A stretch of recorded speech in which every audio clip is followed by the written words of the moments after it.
Reflecting Christ, a devotional by Ellen G. White.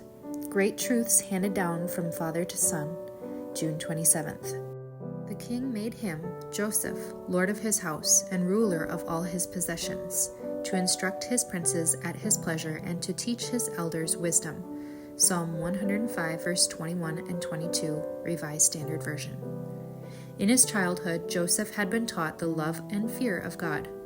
Often in his father's tent under the Syrian stars, he had been told the story of the night vision at Bethel, of the ladder from heaven to earth, and the descending and ascending angels, and of him who from the throne above revealed himself to Jacob.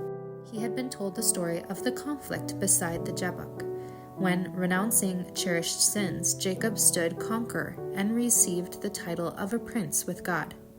A shepherd boy tending his father's flocks, Joseph's pure and simple life had favored the development of both physical and mental power. By communion with God through nature and the study of the great truths handed down as a sacred trust from father to son, he had gained strength of mind and firmness of principle.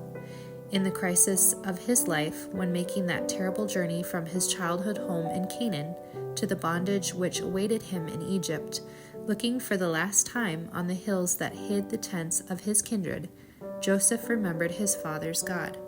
He remembered the lessons of his childhood, and his soul thrilled with the resolve to prove himself true, ever to act as became a subject of the King of Heaven. In the bitter life of a stranger and a slave, amidst the sights and sounds of vice and allurements of heathen worship, a worship surrounded with all the attractions of wealth and culture and the pomp of royalty, Joseph was steadfast. He had learned the lesson of obedience to duty, faithfulness in every station, from the most lowly to the most exalted, trained every power for highest service. At the time when he was called to the court of Pharaoh, Egypt was the greatest of nations. In civilization, art, learning, she was unequaled. Through a period of utmost difficulty and danger, Joseph administered the affairs of the kingdom, and this he did in a manner that won the confidence of the king and the people. Pharaoh made him lord of his house and ruler of all his substance, to bind his princes at his pleasure and teach his senators wisdom. Loyalty to God, faith in the unseen, was Joseph's anchor. In this lay the hiding of his power. The arms of his hands were made strong by the hands of the mighty God of Jacob.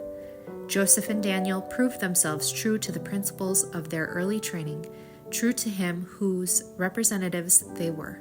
Education, page 52 through 57.